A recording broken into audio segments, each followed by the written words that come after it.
एक साहूकार था। उसके परिवार में 5 पुत्र, उनकी बहुएं तथा एक पुत्री थी। पुत्री का विवाह हो चुका था, परंतु उसका गौना नहीं हुआ था। इस कारण वह भी अपने माता पिता के घर में रह रही थी। एक दिन साहूकार की पत्नी दशा माता का डोरा ले रही थी। उसकी बहुओं ने भी डोरी लिए। बहुओं ने अपने सास से पूछा कि क्या ननद भी यह डोरा ले सकती है। सास ने कहा हाँ। इस पर बहुओं ने कहा उनकी तो विदाई होने वाली है। यदि व्रत से पहले ही विदा हो गई तब क्या होगा। सास ने उत्तर दिया मैं व्रत का सारा सामान साथ में रख दूंगी। वह अपने ससुराल में पूजा कर लेगी। ऐसा ही हुआ। उसके ससुराल से लेने उसका पति आ गया। माँ ने बेटी को विधि पूर्वक विदा किया और उसकी पालकी में पूजा का सब सामान रखवा दिया। लड़की जब अपने ससुराल पहुंची तो उसे घर के आंगन में गलीचा बिछाकर बिठाया गया। आस पड़ोस की महिलाएं नई बहू को देखने आने लगी। सब उसकी सुंदरता और गहने कपड़ों की तारीफ करने लगे। किसी की निगाह उसके गले में बंधे डोरी पर पड़ गई।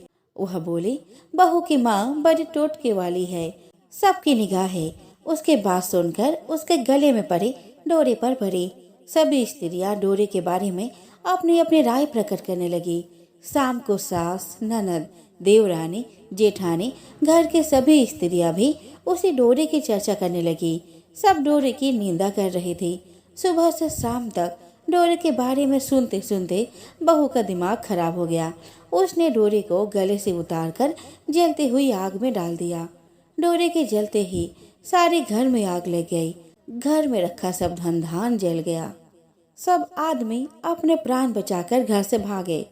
अब घर में केवल नई बहू और उसका पति रह गया। बाकी सब भाग गए थे। घर का सारा सामान जल गया था। घर में अब न खाने को अन्न था और न ही पहनने के लिए वस्त्र बचे थे। इसलिए दोनों पति पत्नी गांव छोड़कर रोजगार खोजने चल दिए। चलते चलते वे उसी गांव में पहुंच गए जहां की वह लड़की थी। लड़की ने अपने पति से कहा तुम यहाँ भार झोंको और मैं भी कोई काम ढूंढती हूँ। पत्नी का कहना मानकर वह भार झोंकने लगा और वह स्वयं एक कुएं पर जाकर बैठ गई। उस कुएं पर सारे गांव की स्त्रियां पानी भरने आया करती थी। उस लड़की की भाभियां उस कुएं पर पानी भरने आई, परंतु उन्होंने अपने ननद को नहीं पहचाना। वे उससे बोली तुम तो किसी भले घर की लड़की मालूम होती हो। कुछ काम करना चाहती हो तो बोलो।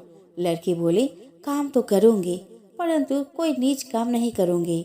बड़ी भाभी बोली हमारी ननद ससुराल गई है। तुम हमारे बच्चों की देखभाल करते रहना और हमारे घर से सीधा लेकर अपना भोजन बना लेना। लड़की इस काम के लिए राजी हो गई। लड़कियों की भाभियां अपने घर आई और सास से बोली कुएं पर एक अनाथ लड़की बैठी थी। वो हमारे घर रहने और बच्चों की देखभाल करने को राजी है। आप कहो तो हम उसे रख ले। सास ने कहा खुशी से रख लो, परंतु आपस में कलह मत करना। सब हुए राजी हो गई। वे आपस कुएं पर आई और उसे घर ले आई। वो अपने भतीजा और भतीजियों की देखभाल करने लगी और अपना जीवन निर्वाह करने लगी। एक दिन दशा माता का डोरा लेने का अवसर आया। सास के कहने पर सब बहुओं ने डोरा लिया। बहुओं ने सास से पूछा कि क्या इस लड़की को भी डोरा लेना है। सास ने कहा हाँ। बहुओं ने कहा इसी प्रकार आपने ननद को भी डोरा दिया था। बहुओं ने कहा इसी प्रकार आपने ननद जी के लिए भी डोरा लिया था, परंतु पूजा से पहले ही उनकी विदाई हो गई। अब इस लड़की को डोरा दिलाना चाहती हो। यदि यह पूजा से पहले चली गई तो क्या होगा। सास बोली तुम्हारी ननद ने अपने घर जाकर पूजा की होगी। यह लड़की पूजा होने तक इसी घर में रहेगी तो अपने आप पूजा में शामिल हो जाएगी। यदि कहीं चली गई तो वहाँ पर भी पूजा कर लेगी। सर्वसम्मति से लड़की ने भी दशा माता का डोरा लिया। 9 दिन तक वह दशा माता की कहानी तथा व्रत पूजन में शामिल होती रही।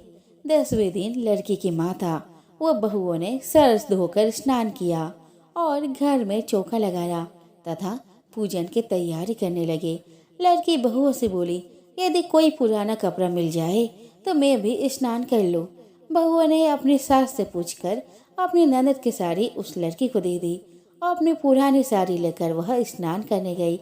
उसने सर से स्नान करके साड़ी पहनी और घर आ गई। घर पर पूजा आरंभ हो गई।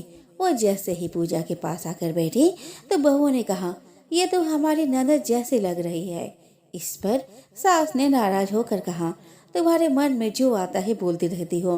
पूजा के समय भी चुपचाप नहीं बैठा जाता। चुप रहो, मुझे कथा कह लेने दो। तुम्हारी बातों से कथा में विघ्न पड़ता है। बहुएं चुप हो गई। घर की सब स्त्रियों ने पारण किया, लड़की ने भी पारण किया। इसके बाद स्त्रियां एक दूसरे का सर गूंथने लगी। एक ने लड़की का सर गूंथना शुरू किया। वह बोले कि जैसी गूंथ सिर में है वैसी गूंथ हमारी ननद के सिर में भी थी। सास नाराज होकर बोली, तुम मेरी बेटी की तुलना इससे क्यों कर रही हो। सास ने बहू को तो डांट दिया, परंतु उसके मन में यह बात घर कर गई। उसने लड़की से कहा, आज रात मेरे पास सोना। रात को जब बहुएं सो गई तब उसने लड़की से पूछा, तुम्हारे पीहर में कभी कोई था। उसने जवाब दिया, मेरे 5 भाई और भाभियां थी, तुम जैसे माता पिता थे। उसने फिर पूछा, क्या हुआ। लड़की बोली, पीहर में मैंने दशा माता का डोरा लिया था।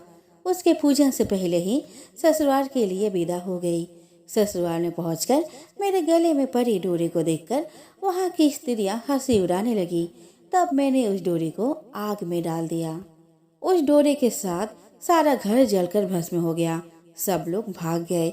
हम दोनों भागकर इस गांव में आ गए। उसकी माँ ने पूछा कि तुम्हारा पति कहाँ है।